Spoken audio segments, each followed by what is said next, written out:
الذين آمنوا صلوا عليه وسلموا تسليما اللهم صل على مولانا محمد وعلى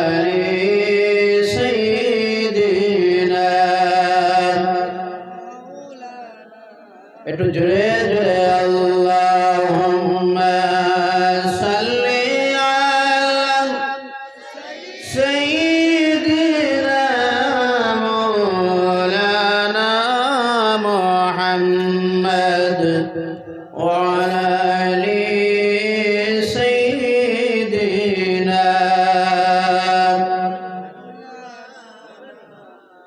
चमक तुझसे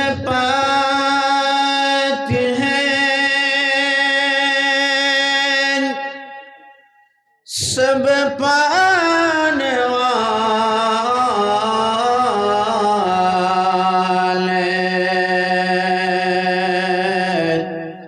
मेरे दिल भी चमका दे चमकाने वाले अल्लाहुम्मा सल्ली مولانا محمد وعلى آل سيدنا أما بعد পবিত্র ওয়াজ মাহফিল স্থান রাতাকান্দি অটো স্ট্যান্ড সংলগ্ন খোলা মাঠ 20 ডিসেম্বর সোমবার দিবাগত রাত্রি আজকের সেই মাহতি মাহফিলের সম্মানিত সভাপতি সাহেব এবং আমন্ত্রিত হযরত উলামায়ে কেরাম এই অঞ্চলের আমার অতি সম্মানিত বাবার বয়সের মুরব্বিয়ান আমার অতি সম্মানিত আমার প্রাণ প্রিয় নওজোয়ান বন্ধুগণ অঞ্চলের সম্মানিতা মা ও বোনেরা আমি আবারও সালাম দিচ্ছি আসসালামু আলাইকুম ওয়া রাহমাতুল্লাহি ওয়া বারাকাতুহু। আপনারা এতক্ষণ দীর্ঘ সময় বসে আছেন, আপনারা কিছু বিরক্ত লাগে বোধহয়, কষ্টর বোধহয়। আমি বেশি সময় নয়, সামান্য সময় আপনাদের সামনে আমিও বড় মাযুর অসুবিধার মোকাবেলায় আমার মা ঘরে অসুস্থ, আমি আপনার কাছে দোয়া চাই আল্লাহ রাব্বুল আলামিন যেন সুস্থতা দান করেন, বলুন আল্লাহুম্মা আমিন। আমি গত দিনে আমার আবু তাহের, আমি তার কাছে চেয়েছিলাম আবু তাহের আমি যদি মাহফিলে যদি না আসি একটু রুখসত দেওয়া যাবে। সে বলল যে না হুজুর আসতে তো লাগবে, আর আমার মার অবস্থা শোচনীয়। সুতরাং আমি বেশি লম্বা সময় আপনাদের সামনে নয়, সামান্য সময় আপনাদের সামনে আলোচনা করব। আলোচনা আপনারা শুনেছেন, আমার আগে যিনি আলোচনায় ছিলেন বিষয়ভিত্তিক আলোচক, সবারই প্রিয় আমারই বড় ভাই সুমধুর বক্তা হযরত মাওলানা এনামুল হক সাহেবের মূল্যবান বিষয়ের উপরে আলোচনায় ছিলেন যিনি। তার আগে প্রধান অতিথি আমারই ভাই হযরত মাওলানা কারি নজরুল ইসলাম সাহেবের আলোচনা, মাগরিব পরে বোধহয় যুক্তিবাদী সাহেবের আলোচনা, আমিও আপনার দিকে শেষের দিকে, আমার পরে বোধহয় আমার ভাই হযরত মাওলানা আব্দুল কাদির সাহেব আসবেন। শেষ পর্যন্ত থাকবেন আপনারা ইনশাআল্লাহ, না কিছু কিছু থাকবেন ইনশাআল্লাহ। আমি আপনাদের সামনে বেশি সময় না, সামান্য সময়ে আলোচনা করব। বর্তমান সময়েতে পৃথিবীর যে মানচিত্র, বর্তমান সময়ে এই সময়ের মধ্যে কোরআন সুন্নাহর মাহফিল যে আয়োজন হয়েছে, তাও আমাদের জন্য সৌভাগ্য। সুবহানাল্লাহ, সুবহানাল্লাহ। ভাইজান, আপনার আমার অবস্থা বড় শোচনীয় পর্যায়ে, আর ওইসব হচ্ছে আমাদের কারণে। কথা বোঝা যায় তো না? কষ্ট আপনার, এইসব হচ্ছে আমাদের কারণে। আমাদের মধ্যে শুধুমাত্র মুসলমান নামটা শুনলে বোঝা যায়, কিন্তু কাজে বা ব্যবহারে চারিত্রিক দিক দিয়ে যদি ফলো করা যায়, বোঝা যায়, সন্দেহ হয় মানুষটা মুসলমান না অমুসলমান। কথা ঠিক নেই, কথা ঠিক নেই। এই পর্যায়ে আপনার আমার অবস্থা। সুতরাং বর্তমান সময়ের মধ্যে আমাদের কিছু দায়িত্ব বা অবনতি, এই যে অবনতির অবস্থা, আমাদের অবনতি যেটা ঘটতেছে, অবনতির পিছনে রিজন, কারণ কি, সেই অবনতির পিছনে কি কি কারণ রয়েছে, এই সম্পর্কে যদি আলোচনা হয় সামান্য, আপনার আর কষ্ট হবে? আরো জোরে বলো, কষ্ট হবে? কার কার কষ্ট হবে একটু হাত তুলেন তো দেখি। কষ্ট হবে আপনারা? আমরা যে বর্তমান সময়ে লাঞ্ছিত, বঞ্চিত, অপমানিত, এই যে অবনতির দিকে যাচ্ছি, সেই সময়ে আপনার আমার কি কি দায়িত্ব আছে, আপনার আমার কি কি করণীয় দায়িত্ব আছে, এই বিষয়ে নিয়ে আলোচনা করব। এবং অবনতির পিছনে রিজন, কারণ কি কারণে আপনার আমার অবনতি ঘটতেছে, এই বিষয়ে যদি আলোচনা হয়, কষ্ট তো হবে না আপনারা? আরো জোরে বলুন, হবে কষ্ট না? কোরআন শুনলে কষ্ট হয় না, মানে আনন্দ লাগে? মুমিন যারা রয়েছেন, মুমিন যারা রয়েছেন, ইমানদার যারা রয়েছেন, সেই সব ইমানদাররা কোরআনের আলোচনা যখন শোনে মনে আনন্দ এবং তৃপ্তি পায়। সুবহানাল্লাহ বলা যায় না? আমার নবীর শান ও মান যখন শুনে তখন মনে আনন্দ লাগে, লাগেনি না? লাগেনি না? লাগে।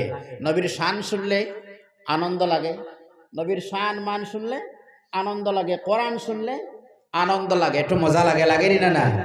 লাগে। কোরআন শুনলে মজা লাগে, নবীর পাক নাচ শুনলে ভালো লাগে, মজা লাগে, লাগে তো মজা লাগে। এই যে দেখবেন যখন নাতের মাহফিল হয়, আশিকরা বসে থাকেন, একজন লড়াছড়া করে না, কারণ প্রিয় নবীজির শান ও মান বর্ণনা করতেছেন। সুবহানাল্লাহ, আরো জোরে বলো সুবহানাল্লাহ।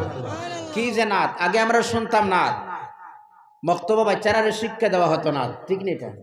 এখন তো তা কিছু কমছে না, বাড়ছে। আগে প্রত্যেক মানুষের নাচ জানতো, গজল জানতো, হাম জানতো, জানতোই না?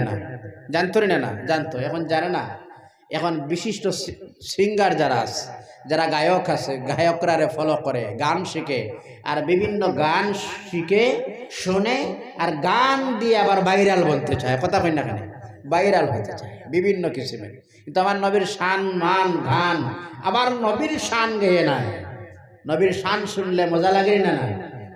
মন যে আমার ঠিক না গো, এই দেশে তেহায় রে,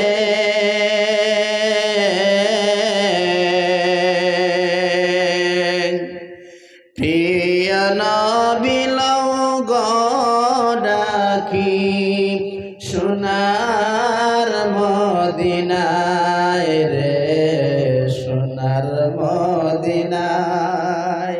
সুবহানাল্লাহ, আরো জোরে সুবহানাল্লাহ। শুনলে মজা লাগে না? মন যে আমার ঠিক না গো, এই দেশে তেহায় রে,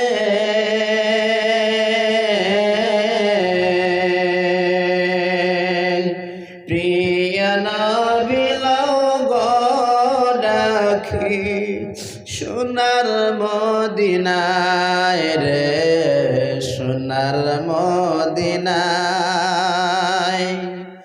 নাই গো ঠাকা, নাই গো খড়ি, ঘরের কোণে রইলাম পড়ি, পারলাম না গো দিতে সালাম, গিয়ে নবীর পায় রে, নবীর পায় মন যে আমার টিকে না গো এই দেশে হায় রে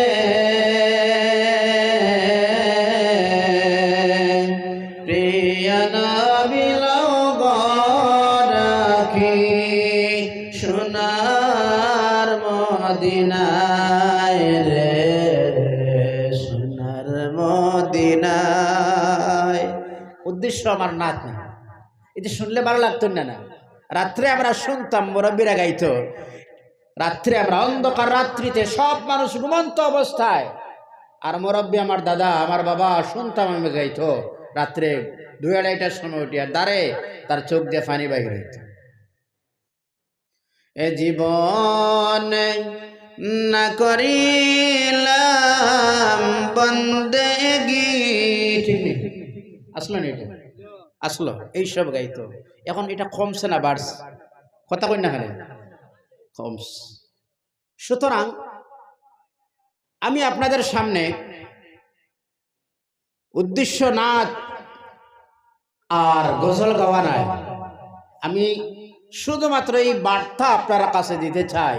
এইসব শুনলে ভালো লাগে তো আমি আলোচনায় যাইতে চাই আপনাদের সামনে। প্রিয় বাচ্চারা যারা আছে, ছোট ছোট বাচ্চা, এরা নাচ শিখাইবা। কি শিখাইবা? নাচ, বিভিন্ন গান না শিখাইয়া নাচ শিখাইবা। নাচ রাসূল সাল্লাল্লাহু আলাইহি সাল্লামের সানে নাচ।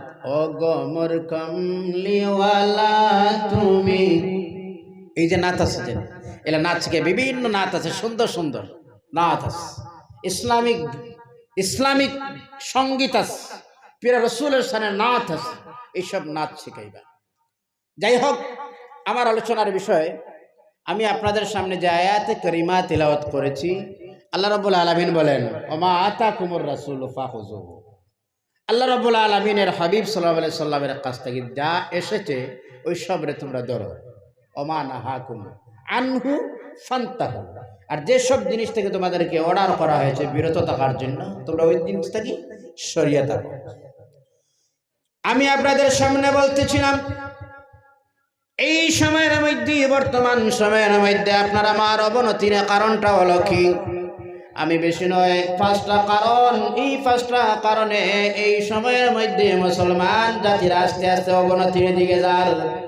আমার ভাইজান, আমি বলতেছি 1 নম্বর 2 নম্বর বলে 5টা কারণ বলবো, এর চাইতে বেশি নয়। ধৈর্য ধরে থাকবেন তো আপনারা। এর মধ্যে হলো মুসলমান, তার কারণের আগে আমি বলতে চাই, আল্লাহ রাব্বুল আলামিনের হাবিব সাল্লাল্লাহু আলাইহি ওয়াসাল্লাম বলেন, আমার উম্মত 2টি জিনিস তোমাদের মধ্যে আমি রাখিয়া যাইতেছি, এই 2টা জিনিস তোমরা ভালোভাবে ধরো। যদি তোমরা মজবুত আকারে 2টা জিনিসকে ধরিয়া রাখতে পারো, আল্লাহর হাবিব বলেন এই জমিনে তোমাদের কি গুমরাহ বা অধঃপতনে, অধঃ রাস্তার মধ্যে নেওয়ার মতো কোনো শক্তি থাকবে না। সুবহানাল্লাহ। কয়টি জিনিস? মাত্র 2টা জিনিস। একটা হচ্ছে কোরআন, আর আরেকটা হচ্ছে আল্লাহ রাসূল সাল্লাল্লাহু আলাইহি সাল্লামের হাদিস। আমি বলতেছি ভাইজান শুনেন, এই জমিনের মধ্যে বর্তমান আর আপনার আমার অবস্থাটা হয়ে গেল কি জানেন? সেই অবস্থার মধ্যে অবনতির মূল কারণটা হলো, 1 নম্বর, এই জমিনের মধ্যে এই যে বর্তমান সময়ের মধ্যে আমরা হলাম, 1 নম্বর কারণটা হলো আপনার আমার অবনতির কারণ। আমরা এই জমিনের মধ্যে আদর্শ হারা হয়ে গেলাম, অর্থাৎ রাসূল সাল্লাল্লাহু আলাইহি ওয়াসাল্লামের আদর্শ আপনার আমার মধ্যে না থাকার কারণে এই বর্তমান সময়ের মধ্যে আপনার আমার এই অবস্থা। রাসূল সাল্লাল্লাহু আলাইহি সাল্লামের আদর্শ আছে আপনার আমার কাছে? কথা কই না কেন? আছে আদর্শ, আখলাক। সে আদর্শ আর হয়ে গেলাম বাইদান। রাসূল সাল্লাল্লাহু আলাইহি ওয়াসাল্লামের আদর্শ কি ছিল? এটা আপনি আমি বললেই নাই, অন্যান্য ধর্মের মানুষ যারা ছিলেন, বিধর্মী যারা ছিলেন, অন্য ধর্মের মানুষ যারা ছিলেন, অন্য ধর্মের মানুষ আমার নবী সাল্লাল্লাহু আলাইহি ওয়াসাল্লামের আদর্শের বয়ান করতে গিয়ে আপনারা নাম শুনেছেন। একজন ব্যক্তির নাম ছিল দালাই লামা, নাম তো শুনেছেন আপনারা, যিনি ছিলেন খ্রিস্টান ধর্মগুরু, ছিলেন খ্রিস্টান বৌদ্ধ জাতির ধর্মনেতা যিনি ছিলেন, যার নাম ছিল দালাই লামা। সেই দালাই লামা যখন জাতির উদ্দেশ্যে ভাষণ দিতে গিয়ে যখন স্টেজের মধ্যে দাঁড়াইলেন, দাঁড়াইয়া বললেন, এই বর্তমান সময়ের মধ্যে পৃথিবীর মধ্যে যেমন অশান্তি আরম্ভ হয়েছে, সেই অশান্তির থেকে যদি মানুষ আবার শান্তিতে আনতে হয়, গোটা পৃথিবীর মধ্যে যদি আবার শান্তি জন্ম দিতে হয়, তাহলে ফলো করতে হবে একজন, তিনি আর নয়, তিনি হলেন আরবের সন্তান, আব্দুল্লাহর পুত্র, মুসলমানদের নবী মুহাম্মদ। জোরে বলুন সুবহানাল্লাহ। মুহাম্মদ সাল্লাল্লাহু আলাইহি সাল্লামরে যদি ফলো করে কোন মানুষ, তাহলে মুহাম্মদের আইন, মুহাম্মদের নিয়ম, মুহাম্মদের কানুন যদি ফলো করে, তাহলে এই নিয়মে যদি মানুষ পৃথিবী চালায়, গোটা পৃথিবী শান্তি হয়ে যাবে। সুবহানাল্লাহ। গোটা পৃথিবীতে শান্তি যদি আনতে হয়, ফলো করতে হবে কারে? আমার ভাইরা শুনো, আল্লাহর নবী সাল্লাল্লাহু আলাইহি ওয়াসাল্লামের আদর্শ সম্পর্কে অন্য ধর্মের মানুষ কি বলেন আমি আপনাদের সামনে সামান্য বলি, বেশি নয়। আমরা নাম শুনেছি তো, আমাদের ভারতবর্ষের যিনি ছিলেন মহাত্মা গান্ধী। কি ছিল নাম? মহাত্মা গান্ধী। মহাত্মা গান্ধী বললেন, ইসলাম যে প্রতিষ্ঠিত হলো বা বিশ্বের কোনায় কোনায় ইসলাম পৌঁছিল, সেই ইসলাম বিশ্বের কোনায় কোনায় পৌঁছা, ইসলাম প্রতিষ্ঠিত হওয়ার পিছনে কারণ তিনি বললেন, ইসলাম পৃথিবীতে প্রতিষ্ঠিত হওয়ার পিছনে কারণ হলো লাঠি আর তলোয়ারি নয়। সুবহানাল্লাহ বলা যায় না? মুহাম্মদ সাল্লাল্লাহু আলাইহি সাল্লামের আদর্শ। সুবহানাল্লাহ। আপনার আমার নবীর আদর্শ। এইভাবে যদি অন্যান্য ধর্মের মানুষ রাসূল সাল্লাল্লাহু আলাইহি সাল্লাম নিয়ে কি ধারণা ছিল, মন্তব্য ছিল, যদি আমরা ধারাবাহিক আলোচনা করি, আলোচনা শেষ হয়ে যাবে। মোট কথা হলো আমরা আদর্শ হারা হয়ে গেলাম। বোঝা গেছে তো? আমরা আদর্শ হারা হয়ে গেলাম, 1 নম্বর। 2 নম্বর হলো আপনার আমার অবস্থাটা, আমরা আকীদা, বিশ্বাস, জ্ঞান, যেটা জ্ঞান হারা হয়ে গেছে, জ্ঞান অর্জন করতে চায় না। 2013 ইংরেজিতে বিশ্বের যারা মানুষ ছিলেন, শিক্ষাবিদরা, এরা রিসার্চ করলো, গবেষণা করলো, পৃথিবীতে কোন ধর্মের মানুষ সবচেয়ে একটু বেশি পড়াশোনা করে। কথাটা মনে রাখবা, পৃথিবীতে কোন ধর্ম প্রাণ মানুষ, কোন ধর্মের মানুষ একটু বই পুস্তক পড়াশোনা বেশি করে, রিসার্চ করা হলো, দেখা যায় সবচেয়ে বেশি পড়াশোনা করে যারা, এরা হলেন খ্রিস্টান ধর্মের মানুষ। কোন ধর্মের মানুষ? আরো জোরে বলো, কোন ধর্মের মানুষ? খ্রিস্টান ধর্মের মানুষ। একজন মানুষে বাৎসরিক 35টা বই পড়াশোনা করে। কতটা বই মনে থাকবো তো? কতটা বই?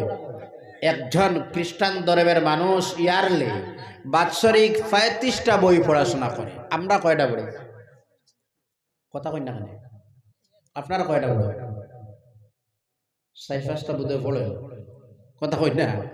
একটাও না। খ্রিস্টান ধর্মের মানুষ বাৎসরিক একজন মানুষের 35টা বই পড়াশোনা করে। এজন্য ভাইয়েরা আমার শুনো, এই যে বর্তমান সময়ের মধ্যে আপনার আমার শিক্ষার অবস্থাটা কোন দিকে যান, আর সবচাইতে যেই শিক্ষার প্রয়োজন ছিল, ওই শিক্ষাটা হলো দ্বীনি শিক্ষা। যেটা আছে দ্বীনি শিক্ষা, আপনার আমার কাছ থেকে খালি শর্ট হইতে, শর্ট না লম্বর? কথা কই না কেন? শর্ট না লম্বর? দ্বীনি শিক্ষা যেটা আছে, আমার মনে হয় আপনার অঞ্চলের মধ্যে একজনও আলিম সাহেব নাই। আছে তো? আপনারা এলাকাত আছে একজন আলিম, মহল্লায় একজন আলিম সাহেব আছেন? এই গাঁৱত কয়জন? মাশাআল্লাহ, 5 জন আলিম সাহেব। তো একটা আক্ষেপের বিষয় হয়, একজন বাবার যদি সন্তান যদি হয় 5 জন ছেলে মেয়ে সহ, বা ছেলে যদি 5 জন যদি হয়, তাহলে 5টা ছেলে স্কুলের মধ্যে পড়ায়, একটা ছেলে তো মাদ্রাসায় দেয় না। কথা কই না? দে। কারণ আপনারা মনে মনে ভাবেন কেন দিলে তো লিল্লা খানা, ঠিক নেই? আর যেটা দেহে যদি, তো এটার অবস্থা যদি দেখা যায়, এটার ফাও বেখা, ঠিক নিটা, এটা বললো ফাও বেখা, তার ব্যান্ড হয়ে গেছে ফাও, হে নিয়ত করছে আমারটা আল্লাহর রাস্তায় দিলাম, অসল যেটা আছে। নতুবা একটা কাজ করে না, একটার চাষ কম, কাজ করে না, ওটা মাদ্রাসাত নিয়ত করলো আমি ওটা দিলাম। কথা কই না? এখানে নিয়ত করছে ওটা দিতে হয়। আর বালাটা কোন জায়গায় দিছে জানেন তো? প্রাইভেট স্কুলে। কোন জায়গায়? প্রাইভেট স্কুলে। আমি এটা দিয়ে অবহেলা করতেছি না ভাইজান। আপনার যে ছেলেটা সুস্থ ভালো, সবচেয়ে পৃথিবীর মধ্যে ভাষা যদি কঠিন হয়, তাহলে যে ভাষার নাম কঠিন, এই ভাষা হলো অ্যারাবিক। কোন ভাষা? কথা কই না? অ্যারাবিক ভাষা। এটার গ্রামার এত কঠিন, কিন্তু আপনি যেটা দিলা বাচ্চাটা, যেটা সবচেয়ে ব্রেইন লয়েস্ট ব্রেইন আলা, যেটা ওটা দিলা, যেটার চার্জ কম ওটা দিলা, যেটার ফাও একটা বেখা ওটা দিলাম মদরসা। সবচেয়ে আল্লাহর রাস্তায় যেটা দেওয়া হয় ওটা সবচেয়ে প্রিয়টা, সুন্দরটা তো আল্লাহর রাস্তায় দিতে লাগে, ঠিক না? আর আপনি দিলা সবচেয়ে যেটা কোরবানি হয় না। আইবেলার যন্ত্র যদি হয় তাহলে যদি কোরবানি হইতো, কথা কই না কেন? এটার দাঁত নাই, শোক নাই, খানা, এবার এটা যে কোরবানি হয়, যেটা আইবদার জিনিস ওটা যে কোরবানি হয় না। আর আপনি যেটা দিলে আইবেলা ওঠা আল্লাহর রাস্তায়। সমাজ কোন জায়গায় গেল? আপনারা ভাবেন মদরসায় দিলে বোধ হয় এটা লিল্লাখানা দিলাম, এটা ইমামতির মান্থলি বেতন আছে 2000, 2500, 3000 টাকা দিয়া, আর লিল্লা জাকাত ফিতরা ওইসব বোধ হয় কাজ। কথা কই না কেন?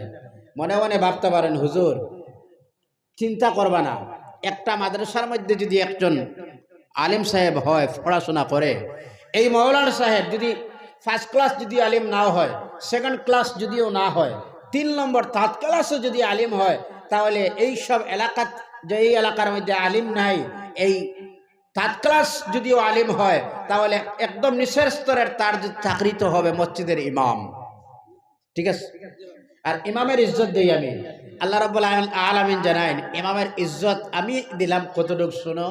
ইমামের ইজ্জত এতটুকু আল্লাহ রাব্বুল আলামিন দিলা যে আপনি একজন প্রফেসর, আপনি একজন ডক্টর, আপনি ইঞ্জিনিয়ার, আপনার ঘরে যেদিন ইমাম সাহেব টিফিন যায়, আল্লাহ রাব্বুল আলামিন বলেন ইমাম নামাজ পড়ে মুসল্লায়, আর তোমার বিছনায় গিয়ে বসো তুমি, আমি দেখবা সেই ইঞ্জিনিয়ার দি তোমার টিফিনটা এত করে নিয়ে তোমার খানির ব্যবস্থা করে দিছি। সুবহানাল্লাহ, সুবহানাল্লাহ। আপনারা মাশাআল্লাহ এত সুন্দর এই জাতি। আপনারা একটা শার্ট যদি বানাইতে হয়, এটার কাপড় কতটুকু লাগে? 2 মিটার। আর এটা বানাইতে লাগে 3.5, এটাও জানা আছে। পকেটে একটা আতরের ডিব্বা হয়, মিলেন না? না কথা কই না কেন? ভালো কাপড়, ভালো খানি সবটুকুন ঠিক আছে না নাই? আল্লাহ রাব্বুল আলামিন রিজেক্ট দেয়, আল্লাহ ইজ্জত দিছে। এইরকম কোন ইমাম, এইভাবে কোন আলিম, হক্কানি একজন আলিম নাই যে আলিমে মানুষের রুজি কাজ করে। আছে তো ঠেলাওয়ালা কোন আলিম আছে? অসংখ্য মানুষ আছে, আমি এটা যে অবহেলা করতেছি না। ও জেনারেল কোয়ালিফাইড মানুষ আছে, কিন্তু মানুষের করে কাজ করে। আসেনি না? আসেনি না? আল্লাহ রাব্বুল আলামিন বলেন আলিম তুমি, তুমি আমার কোরআন পড়েছো, আমার হাবিবের হাদিস পড়াশোনা করেছো, আমি তোমার ইজ্জত দিলাম। ইজ্জতের মালিক কে?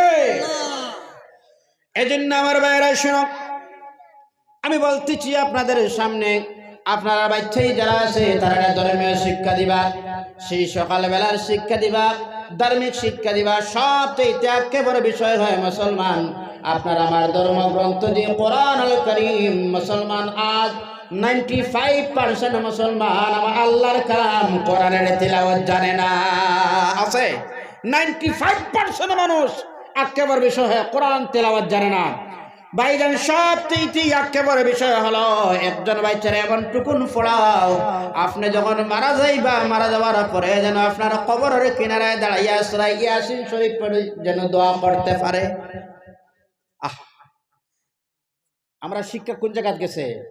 যখন একজন ইমাম সাহেব মসজিদ আমার কাছে বললেন, যখন বাচ্চার বিবাহ যখন হয়, আচ্ছা বিবাহের সময় খুতবা পড়ার জন্য ইমাম লাগে, দোয়া লাগে। যখন ইমাম সাহেব বাচ্চার জন্ম হয়, তখন ইমাম সাহেবের কাছে দৌড় দিয়ে জানায়, হুজুর আমার ঘরে একটা সন্তান হয়েছে, আইন তো একটা আজান দিবা। আসেনি না? কথা কই না কেন? বাস্তব জিনিস তুলে ধরছে আপনার সামনে, ঠিক আছে না? এটা আচ্ছা, যে মানুষটায় আজান জানে না, এই মানুষের মধ্যে কলিমা কালাম কেমন আছে? কথা কই না পিছন থাকে, বুঝতে খুব কষ্ট হয়। যে মানুষটা আজান জানে না, তার মধ্যে কলিমা জানার অভাব আসেনি না নাই? আরো জোরে আসেনি না নাই? কলিমা পর্যন্ত আমার সন্দেহ হয় নাও জানতে পারে। আমি তারে বলি, ভাইজান বাবা বোনার তো ক্ষমতা আছে, আজান দিবার ক্ষমতা নাই। ও ভাই, বাবা বোনার ক্ষমতা আছে, আজান দিবার ক্ষমতা। আমি জায়গার নাম বলবো না। একজন আমার কাছে বললো, হুজুর জোহরের আজান আমি দেবো, আমার একটু চাবি দেন। চাবি দিলাম। জোহরের সময় যখন আল্লাহু আকবার বলে আজান দেওয়া আরম্ভ করলো, যখন আল্লাহু আকবার বলে আশহাদু আল্লা ইলাহা ইল্লাল্লাহ, আশহাদু আল্লা ইলাহা ইল্লাল্লাহ যাওয়ার পরে আর মাইকের সাউন্ড বন্ধ। আমি গেলাম, হয় কই যদি কারেন্টের ব্যাপার আছে, তো যদি কোনো অ্যাক্সিডেন্ট যদি হয়, গিয়ে দেখি মানুষটা ওইখানে নাই। জিন আর তো নাই কেন, আশহাদু আল্লা ইলাহা ইল্লাল্লাহর পরে মানুষ বাকছে। মাগরিবের সময় আস্তে আস্তে আইছে, আমি জিজ্ঞাসা করছিলাম ভাই আশহাদু আল্লা ইলাহা ইল্লাল্লাহর পরে কোন দিক থেকে আসলাই? হুজুর আশহাদু আল্লা ইলাহা ইল্লাল্লাহর পরে আর তো আমি ভুলে গেছি কি যে পড়ি আমি আর কি যে কই, তখন আর কিছু পাইলাম না আমি, আমার এখান থেকে লইয়া সব শুকাই গেছে গিয়া। মুসলমান, যদি আজানের পরে যদি কোনো যুবকরে বলা হয় ভাই আসরের আজানটা দাও, নাই। একামত দাও, আজান একামত নাই। আসেন একটু কথা কই না কেন, আসেনি? মূল যে জিনিস যেটা আসলো এটা আপনার আমার মধ্যে নাই। সুতরাং এই যে 2 নম্বর পয়েন্ট হলো, 2 নম্বর রিজন, 2 নম্বর কারণ হলো আপনার আমার মধ্যে শিক্ষা, আকীদা শিক্ষা যেটা আছে এইসব জিনিস আপনার আমার কাছে নাই। বরং কোরআনের দিক ছাড়িয়া অন্যান্য ধর্মের মানুষ কি করতেছে তা আমরা ফলো করতেছি, আর তা ফলো করি আমরা মান্য করছি। কথা কোন ঠিক না? আমার ভাইয়েরা শুনো, এই যে বর্তমান সময়ের মধ্যে যদি আপনার আমার যদি আবার অবস্থান যদি ঘুরাই আনতে হয়, তাহলে এর মধ্যে কারণ যেটা হলো, সেই কারণটা হলো ওই যে ধার্মিক শিক্ষা যেটা আছে শিখাও। আপনার ছেলেটারে যদি আলিম নাও বানানি সম্ভব হয়, আপনার ছেলেরা কোরআন শিখাও। দৈনন্দিন জীবনের মধ্যে যতটা জিনিসের প্রয়োজন আছে, মাসলার প্রয়োজন আছে, আসেনি না নাই? আসেনি না নাই? উজু জানে না, গোসল জানে না, আছে তো? কথা কই না কেন? মনে মনে বাবা হুজুর উজু গোসল না জানটা মানুষ আসেনি? আছে। হ্যাঁ, মনে মনে এই কথাটা আপনারা আইতে পারে, হুজুর উজু গোসল না জানটা মানুষ আসেনি? আসেনি না নাই? কথা কই না কেন? উজুর মাঝে ফরজ কতটা, গোসলের মাঝে ফরজ কতটা, এইসব জানে না। গোসল কয় ফরজ? 5টা। দেখছো পিছন থেকে আওয়াজ আইছে, গোসল কয় ফরজ? 5টা রে ভাই, গোসল কয় ফরজ? 5 ফরজ। আরে কোন মুসলমান যে মানুষটাই গোসলের ফরজ পর্যন্ত জানে না, এই মানুষের আর জীবনের ইবাদত কাজে লাগছে? কথা কই না কেন? গোসলের ফরজ ফেস ওয়াশ মারা বা শ্যাম্পু মারা, ভালো মতো ব্রাশ করা, তো কোনটা কোনটা গোসলের ফরজ? আক্ষেপের বিষয় হয় গোসলের ফরজ জানে না। গোসলের ফরজ আছে কতটা? কতটা ফরজ? পিছন থেকে আওয়াজ চাই, কতটা ফরজ? 3টা। হাত ধোয়া, মুখ ধোয়া, মাথা ধোয়া, কতটা? 3টা। কি কি?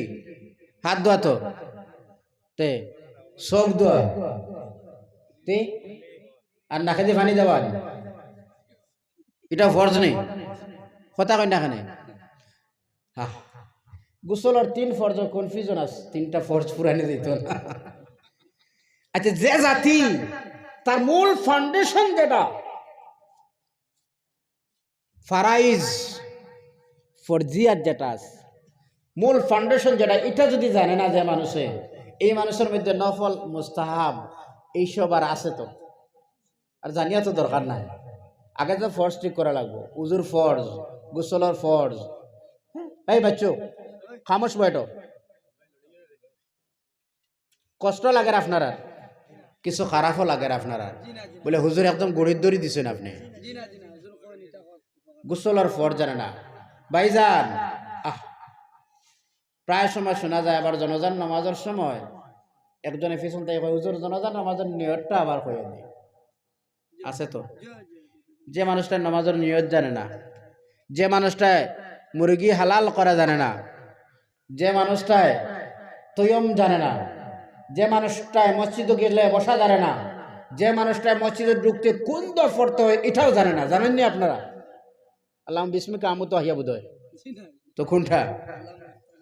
মসজিদে ঢুকতে কোন দোয়া পড়ে? এটা 2 সাইড জন মুসলিমে পিছন থেকে আওয়াজ হইতো না, জানা আসেনি? আল্লাহুম্মা আফতাহ আলী, আসেনি আপনারা? মসজিদে ঢুকলে তো জানা থাকতো, ঢুকইননি। কথা কই, মসজিদে ঢুকইননি। শুক্রবারে একদিন বোধহয় রমজান আইলে, রমজান আইলে আপনি ইমাম সাহেব ফজরের সময় কত যান? 3-4। মাশাআল্লাহ, ট্যাক্সি ইমাম সাহেব আর খাদিম সাহেব, বড় মুসিবত। ওই যে আসামি মানুষ যারা, এরা কইতো জনাব রাখছে তার বাং টাং দেব, ওই যে মোল্লা মুন্সিকা কইতো যে মোল্লা আছে তার বাং ঠাং দিব, তো মোল্লা রাখছি বাং ঠাং দিব, ঠিক নিটা। হায় হায় আমার ভাই শুনো, শুধুমাত্র একটা হুকুম শয়তান না মানার কারণে আল্লাহ রাব্বুল আলামিন বললেন, যাও তোমার নাম মুআল্লিমুল মালাইকাই চিলায়, সমস্ত ফেরেশতাদের টিচার চিলায়। আমি আল্লাহ রাব্বুল আলামিন সেই জায়গা থেকে নাম কাটিয়ে তোমারে আমি এখন ইবলিস করে দিলাম। একটা অর্ডার, কয়টা অর্ডার? কথা কই না কেন? একটা অর্ডার, তুমি আমার হাবিব রে, তুমি আমার নবী রে সিজদা করো। ফাসাজাদু ইল্লা ইবলিসা। কয়টা হুকুম? কথা কই না কেন? কথা কইবা একটু, কয়টা হুকুম? শুধুমাত্র একটা। আর আপনি আর আমি ফার্স্টটা অর্ডার মারি না। আচ্ছা, আপনার সামনে যদি ওই যে মোবাইল আছে আপনার আমার, এখানে যদি কোনো একজন প্রিয়জন মানুষে ফার্স্টটা বার যদি আপনারা মেসেজ দেয়, ফার্স্টটা কল যদি আপনারা করে, আপনি যখন ঘুম থেকে জাগিয়া দেখবা আহারে ফোন করলো, রিসিভ যদি করেন না, আপনি আপনার প্রিয়জনের টাইম জানা আছে, আপনি বললেন প্রিয়জন আপনি ফোন দিবা আমার 11টায়, আপনি ফোন নিয়ে এবার উপস্থিত, আপনার প্রস্তুত আছেন আপনি যে কোন সময় আমার বন্ধু ফোন করতো, ঠিক নেই? 11টার অপেক্ষা। ভাই জান আমার শুনো, এই মুসলমানের সামনে যদি এখন পর্যন্ত নামাজ আর ফরজ আর ওয়াজিব আর গোসলের ওয়াজ যদি করতে হয়, জানি না এই জাতির কোন দিন হেদায়েত নসিব হবে তার কেবল বিষয়। এই যে ফজরের সময় যখন মুয়াজ্জিন মসজিদের মধ্যে বলেন আসসালাতু খায়রুম মিনান নাওম, আর আপনি ঘরের মধ্যে ঘুমন্ত অবস্থায় আছেন, আল্লাহর লানত আপনার উপরে বর্ষিত হয়, ঠিক না? সকালবেলা হয় আল্লাহর হুকুম, ঘুম থেকে যখন জাগিলা একটাবার আপনি আল্লাহর হুকুম অমান্য করলা একবার, আর আবার যখন দুপুর হয়ে যায় আল্লাহর হুকুম হয়ে যায়, হাইয়া আলাস সালাহ বলে যখন ডাক দেওয়া হয় তখন আপনি আল্লাহর হুকুম অমান্য করলা। আসরের সময়, মাগরিবের সময়, আবার ঘুমানোর সময় আল্লাহর হুকুম অমান্য করলা। এবার শয়তান আপনার এইসব মানুষের কিনারায় তাকে সরে যায়। শয়তান বলে আমি আল্লাহর হুকুম একটা না মানার কারণে আল্লাহ এত বড় শাস্তি আমারে দিলেন। ও আল্লাহর বান্দা, ও আল্লাহর নাফরমান, তুমি শোনো, আল্লাহর হুকুম প্রত্যেকটা দিন 5 বার অমান্য করতেছ, জানি না আমার চাইতে বড় যদি আল্লাহ তোমারে আযাবে দে। কষ্টর আপনারা 5টা বার আল্লাহর হুকুম মানুষ মানে না। সব ঠিক আছে হুজুর, আমি ইমাম সাহেবের কাছে টিফিনও ভালো দেই, মাঝে মধ্যে দাওয়াতও দেই, আর 500 টাকাও দেই, মাঝে মধ্যে দেই, সব আমার ঠিকঠাক আছে, সব ঠিক আছে আমার। হুজুর একটা অসুবিধা, আমি নামাজটা পড়তে পারি না।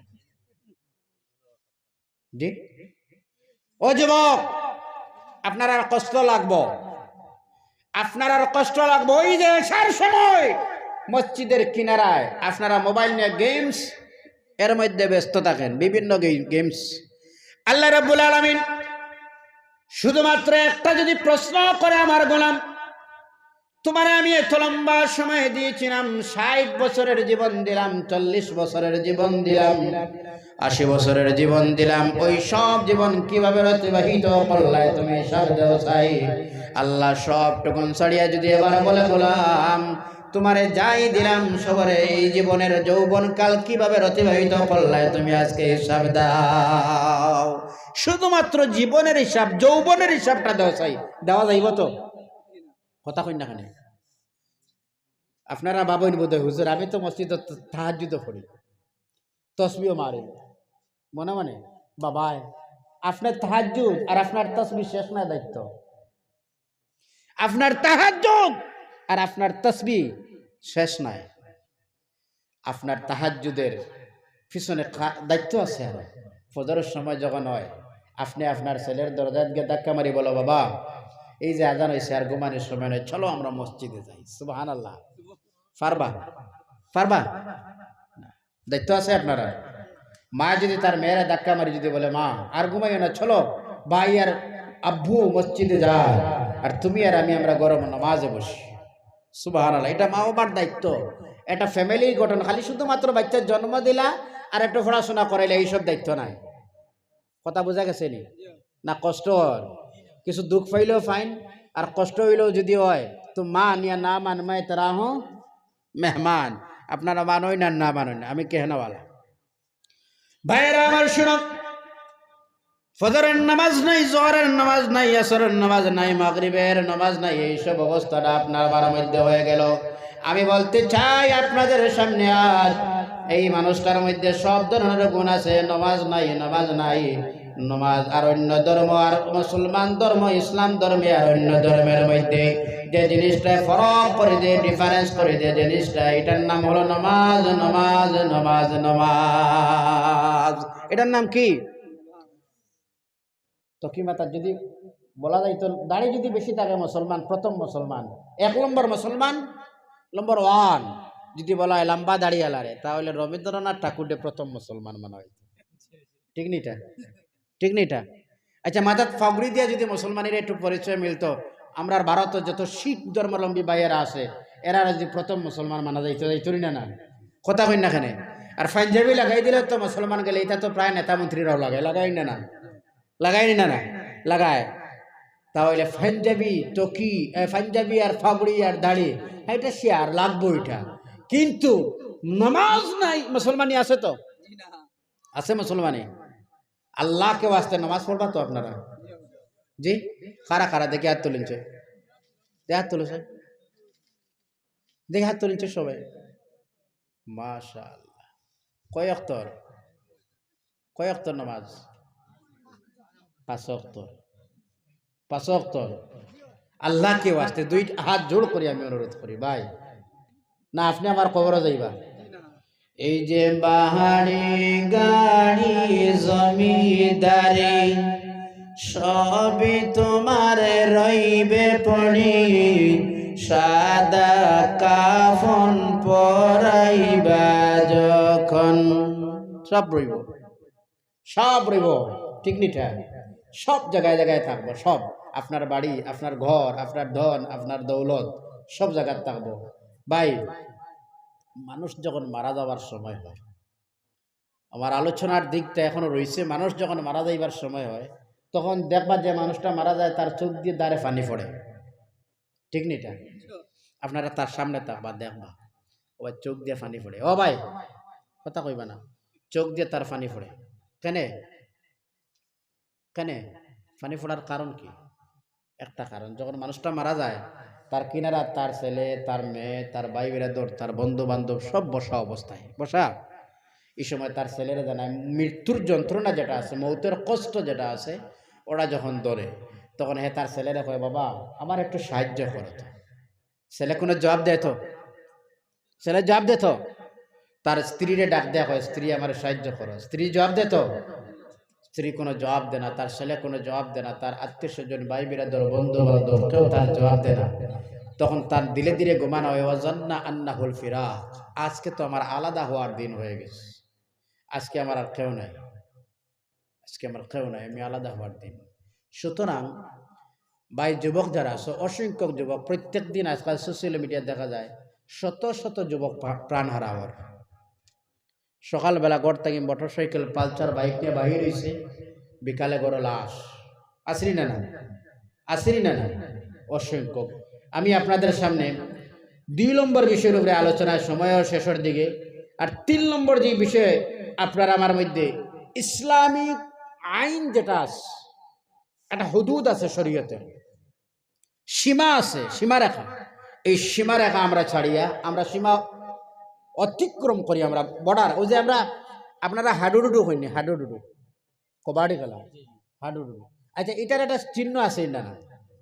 একটা চিহ্ন আছে তো, একটা বর্ডার আছে। যদি মানুষটা বর্ডার আউট যদি হয় তো খেলাত আছে? বুঝা গেছিল? এ খেলাত নাই। তো মানুষের ঠিক কলা ইসলামিক জীবনের মধ্যে একটা বিধান আছে, আইন আছে মানুষের কাছে, একটা আইন, আইন আছে, সে গন্ডি আছে, হুদুদ আছে, সীমা আছে। সে সীমার ভিতরে মানুষ থাকতে হয়, সীমার ভিতরে। আমরা সীমা অতিক্রম, সীমা লঙ্ঘন করিয়া আমরা একদিকে বর্ডার, আর আমরা বহু দূরে গেছি। এই ভাই, আমরা বহু দূরে গেছি, বর্ডার ক্রস বহু দূরে আমরা গেছি কি। সুতরাং আমরা বর্ডারের ভিতরে আবার লাগবো। তার মানে হল ঘুমানির আইন আছে, খাওয়ার আইন আছে, চলাফেরার আইন আছে, মানুষের সঙ্গে কথা বলার আইন আছে, মানুষের সঙ্গে ব্যবহারের আইন আছে। ওই সব ইসলামের ভিতরে পড়তে হবে, শরীয়তে মুতাহারার ভিতরে পড়তে হবে। ইসলামিক আইন মানুষ অমান্য করে সকাল থেকে বিকাল পর্যন্ত যত নিষিদ্ধ জিনিস আসলো মানুষ অতটুক করেন না। খুঁজে দেখবা সুদ গড়ে গড়ে আসেনি না নাই? কথা কই না কেন? বন্ধন আসেনি? আছে তো। আচ্ছা, সুদ এত মারাত্মক গুনাহ, এত মারাত্মক বর্ডার ক্রস, এত মারাত্মক বর্ডার ক্রস সুদ। জিনা আছে তো? কথা কই না কেন? জিনা আছে, সুদ আছে, জিনা আছে, মিথ্যা কথা আছে, অন্যর ক্ষতি করা আছে, গীবত করা আছে, মদ্যপান করা আছে, আছে তো, নেশা আছে তো। এই যে মারাত্মক মারাত্মক জিনিস দিয়া মানুষ সীমা লঙ্ঘন করিয়া, সীমা অতিক্রম করিয়া মানুষ গেছে। এখন এই জাতীয় অবনতি করতো না উন্নতি করতো? কথা কই না কেন? এইসব জিনিস যদি ছাড়ি, সুতরাং আমার সময়ের শেষের দিকে আমি 5টা বিষয়ে আলোচনা করা সম্ভব নয়। আমি আপনার কাছে অনুরোধ জানাই, সীমার মধ্যে ঢুকে। জাকাত ফরজ আছে, মানুষে জাকাত দেয় না, জাকাত দেয় না। নমাজ বুধয় ভাবে মানুষে, বুধয় রিটায়ার্ড যখন হয় ওইটুকু বুঝে নমাজ ফরজ হয়েছে তার। নমাজ কোন সময় মানুষে ভাবে ফরজ? বোঝা গেছে না তো? শরীয়ত বাচ্চার হুকুম, একটা বাচ্চার যখন বয়স হয় মাত্র 7 বছর। কত বছর? কথা কই না কেন? আমি লম্বা সুন্দর করে ওয়াজ তো জানি না, গল্প করি কিছু। কত বছরে বয়স? আল্লাহর হাবিব জানেন, অর্ডার করো নামাজের 7 বছর বয়স। কত বছর বয়স? 7 বছর। এখান থেকে আমি 3 জন মানুষ যদি নামাজি হয়, তাহলে কিয়ামতের দিন তো আল্লাহর সামনে কইতে পারবো, আল্লাহ আমি ওয়াজ নামাজের বিষয়ে গুরুত্ব দেওয়ার কারণে 3 জন মানুষ নামাজি হয়েছে। ওটা তো দায়িত্ব না আর কোনো কিছু? ওটা তো দায়িত্ব। 7 বছর বাচ্চার বয়স যখন হয় তার নামাজের অর্ডার করো। 10 বছর বয়স হলে কিছু ডান্ডা দেওয়া যায় নামাজ। এখন যে মানুষটা তার ডান্ডা দিত, এই মানুষটার তো ঘুম থেকে 8টা 8:30টায় উঠে। আর একটা অভ্যাস আছে আপনার আমার মধ্যে, যখন রমজান বা শবে বরাত, শবে কদর, এইসব যদি দিন আয় যদি, আর বাচ্চারা যদি মসজিদে নেওয়া হয়, তাহলে কিছু নামাজি আছে বাচ্চারা একটু হাল্লা চিৎকার করে, তো কিছু নামাজের বড় ডিস্টার্ব হয়, বড় অসুবিধা। এটা কার ছেলে জানলো, এটা হাল্লা চিৎকার করে, তো কিছু করে, তো আল্লাহকে এসব করবা না। আপনার বাচ্চা তো মসজিদে যাওয়া শিখতো, তো যদি আপনার বাচ্চা এখন থেকে মসজিদে একটু যাওয়া শিখে না, তাহলে আপনি ভাবিয়া নিবা ভবিষ্যৎ প্রজন্ম ভয়াবহ, ভবিষ্যৎ প্রজন্ম বড় ভয়াবহ। কথা বোঝা গেছে? আপনারা আমার কাছে দাবি জানাইলা, হুজুর হুজুর আপনার ঘর তো বাগা বাজার, আমার একটা ভাই আছে বিএ পাস। কথা বোঝা গেছে? বিএ পাস, আবার ভালো চাকরিও আছে তার। আপনারা অঞ্চল থেকে একটা মেয়ে দেখে দিন আমার, মেয়েটা কোয়ালিফাইড হতে পারে, শিক্ষিত, ভালো শিক্ষিত, ভালো খানদান, সুন্দর, কিছু ধনীরও প্রয়োজন আছে, আসেনি না নাই? আমি আপনারা কাছে কইলাম, হ্যাঁ, একদম মিজোরাম সীমার কিনারার মধ্যে একটা মেয়ে আছে, মেয়েটা বিএ ইংলিশ অনার্স, গাড়ি প্রাইভেট গাড়ি ছাড়া মেয়ে কোনো জায়গায় যায় না, সুন্দর, ফেস কাটিং, ওসামুটা, বডি ফিট, সব ঠিকঠাক আছে। কথা বোঝা গেছে? বোঝা গেছে তো? আচ্ছা, আপনি তখন তামি বানি না কইবা, হুজুর ওয়ে ডাকে বাগা বাজার দূরই, অসুবিধা তো নাই, ওয়ে না বাগা বাজার হুজুর, আর তো অসুবিধা নাই। এখন আপনার সামনে আমি পেশ করলাম, হুজুর ভাই সাহেব, খালি একটা মেয়ের মধ্যে অসুবিধা আছে। কয়টা অসুবিধা? মেয়ে তো সুন্দর, ঠিক আছে তো, ওসামোটা ঠিক আছে তো, শিক্ষিত ঠিক আছে তো, ধনী ঠিক আছে তো, খানদানও ঠিক আছে তো, ব্যবহারও ঠিক আছে তো, সব ঠিক আছে তো।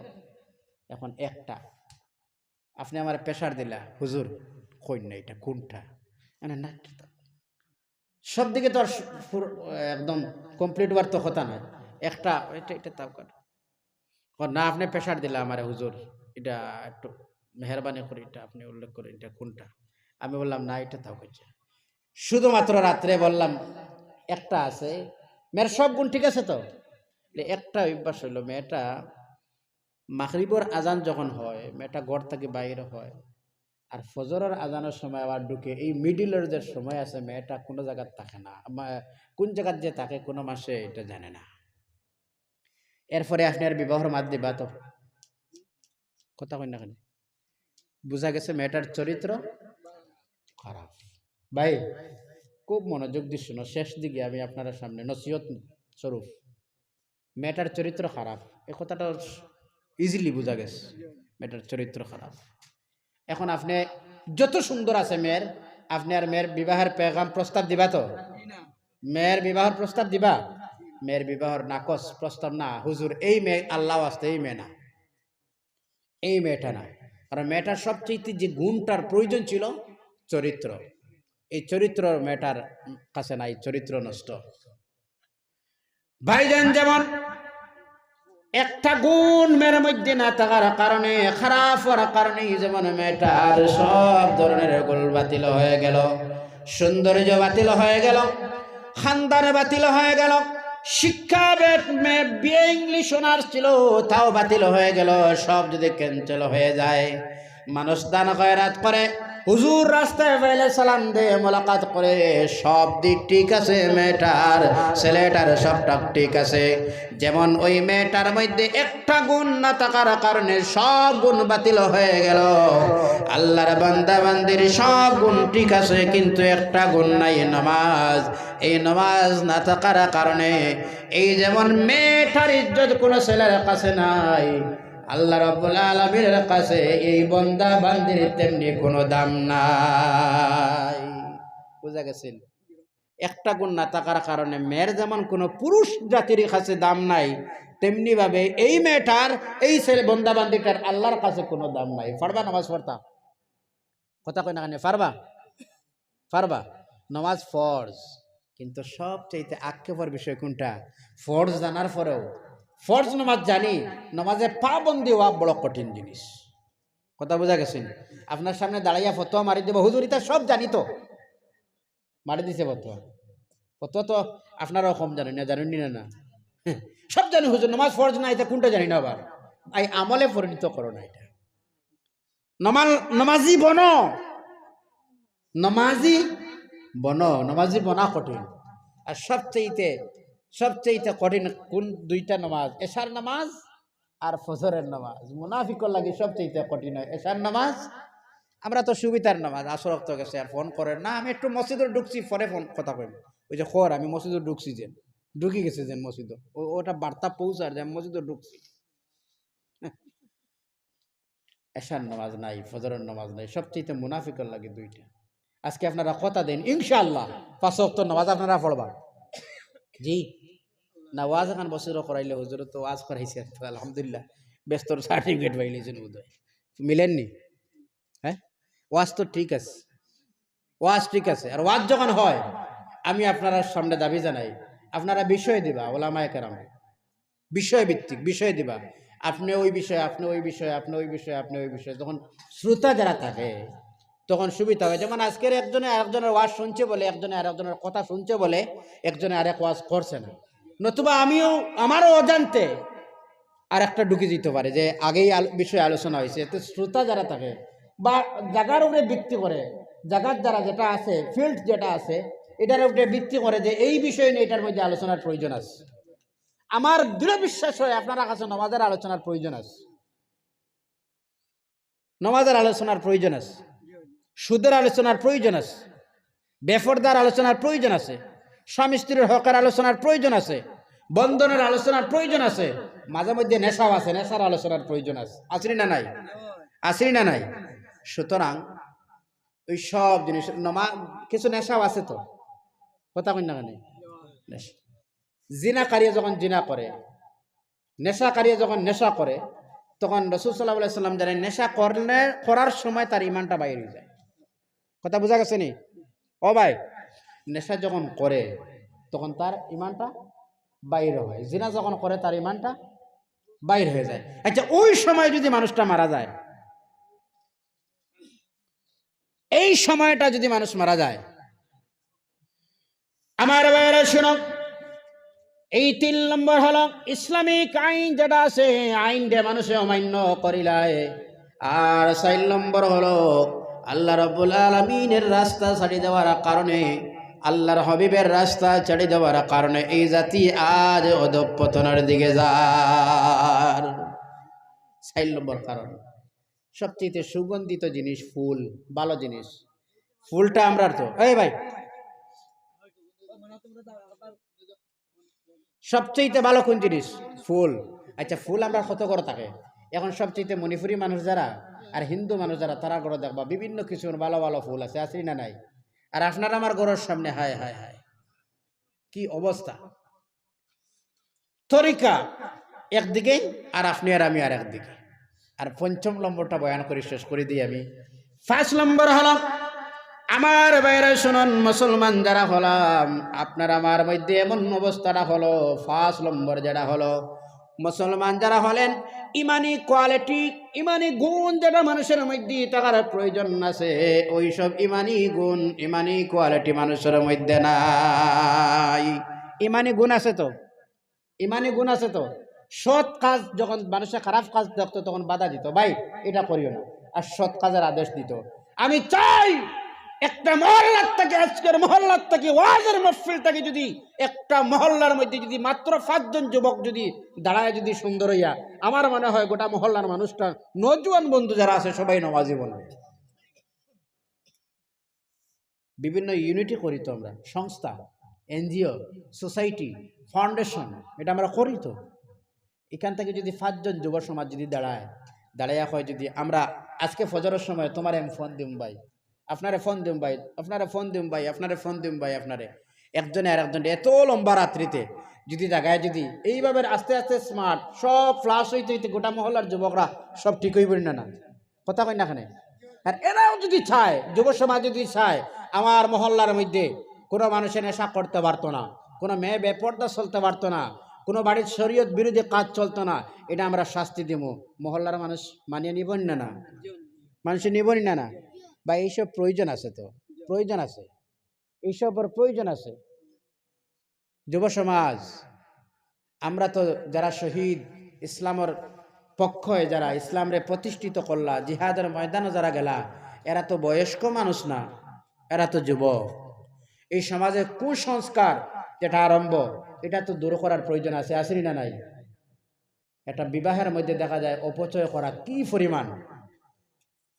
আপনার ঘরের কিনারাতে এতিম অসহায় মানুষ আছে, বিলকুল সাহায্য নাই, নমাজ তো পড়া দায়িত্ব নাই, নমাজ পড়লেই দায়িত্ব শেষ, এটা নি দায়িত্ব শেষ তো। আপনার ঘরের কিনারাতে এতিম আছে, বিধবা আছে, অসহায় আছে, এতিমরে সাহায্য করো, বিধবারে সাহায্য করো। আপনার গ্রামের গঞ্জে একটা বিবাহ লাগছে, কোনো মানুষ নাই, আপনারা যুব সমাজ তৈরি হোক, একদল যুব সমাজ, আমরা মানুষ মারা গেলে তার কবরও যাইব, তারা জানাজার ব্যবস্থা দিব, সব টুকুনের ব্যবস্থা দিব আমরা। এলা একটা ইউনিটি করো, পারবা ইনশাল্লাহ, পারবা ইনশাল্লাহ, আরো জোরে পারবা ইনশাল্লাহ। আল্লাহ যেন তৌফিক দিয়ে বলুন আল্লাহুম্মা আমিন। আমি আপনার কাছে কিছু কড়া ভাষার আলোচনা, যেটা খারাপ লাগছে বোধহয় আপনারা, কিছু খারাপ লাগার বিষয়ও আল্লাহ রাব্বুল আলামিন যেন তৌফিক দেয়, আমরা প্রত্যেকরে বলুন আল্লাহুম্মা আমিন। ওমা আলাইনা ইল্লাল বালাগ। আল্লাহুম্মা আমিন। আলহামদুলিল্লাহি রাব্বিল আলামিন। ربنا ظلمنا أنفسنا وإن لم تغفر لنا وترحمنا لنكونن من الخاسرين رب العالمين أرحم الراحمين। আল্লাহ রাত্রি 12 ঘটিকার সময় তোমার বান্দাগণ নিয়ে যা কুছ আলোচনা করেছি, মেহেরবানি করে আলোচনাটুকুন কবুল আর মঞ্জুর ফরমাও রব্বুল আলামিন আরহামুর রাহিমিন। ইয়া আল্লাহ, তোমার শহীদ দরবারে ভিক্ষা চাই আল্লাহ।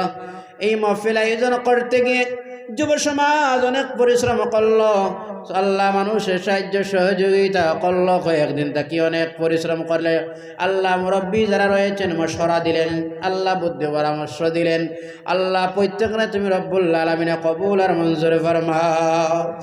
আল্লাহ আমরা যারা হাত তুলেছি মুনিব আমাদের যারা মা বান্দার গাড়ায় তারা কবর দে জান্নাতুল ফিরদাউসের টুকরা বানাইয়া দাও আল্লাহ রাব্বুল আলামিন আরহামুর রাহিমিন। আল্লাহ আমাদের জিন্দা মার হায়াত রে তুমি দরাজ ফরমাও, খাস করে তোমার শহীদ দরবারে ভিক্ষা চাই আল্লাহ। আমাদের যারা মা বাবা করে অসুস্থ আছে আল্লাহ তুমি সুস্থতা খানা থাও ফরমাও আল্লাহ। ওলামায়ে ডানে বামে ওলামায়ে کرام সামনে বাবার বয়সের মুরব্বিয়ান নিয়ে তোমার শহীদ দরবারে আমি ভিক্ষা চাই আল্লাহ। আল্লাহ আমার মা বিছনার মধ্যে গোড়াগড়ি করতেছেন, আল্লাহ তুমি শিবা দিলা কামিলা খান নসিব করবা। আল্লাহ নিজের চকুর সামনে আমার কষ্ট তো বরদাস্ত করা যায় না। আল্লাহ এক জমাত লইয়া ডানে ভাবে ভুলে মাইকরাম লইয়া আল্লাহ, আল্লাহ তোমার শহীদের বারে ভিক্ষা চাই। আল্লাহ তুমি রহমার করম ফরমাও। আল্লাহ রহমান রহিমিন, আল্লাহ আমরা 5 ওয়াক্তের নামাজে এখানে বানাইয়া দাও। আল্লাহ আল্লাহ ইসলামের আইন মানিয়ে চলার তৌফিক আতা ফরমাও। আল্লাহ হুকুম আহকাম মানিয়ে চলার তৌফিক আতা ফরমাও। আয় আল্লাহ রাব্বুল আলামিন এলাকার মধ্যে রহমত খান নজুল ফরমাও। আয় আল্লাহ রাব্বুল আলামিন, আল্লাহ আল্লাহ প্রত্যেকের দিনই যেন মাকাসিদরে তুমি নেক বানাবার বরা ফরমাও। ربنا آتنا في الدنيا حسنة وفي الآخرة حسنة وقنا عذاب النار. سبحان ربك رب العزة عما يصفون وسلام على المرسلين والحمد لله رب العالمين. آمين. السلام عليكم ورحمة الله وبركاته. এখন আপনাদের সামনে ওয়াজ ফরমাইবা মৌলানা আব্দুল কাদের সাহেব। নারায়ে তাকবীর, নারায়ে তাকবীর।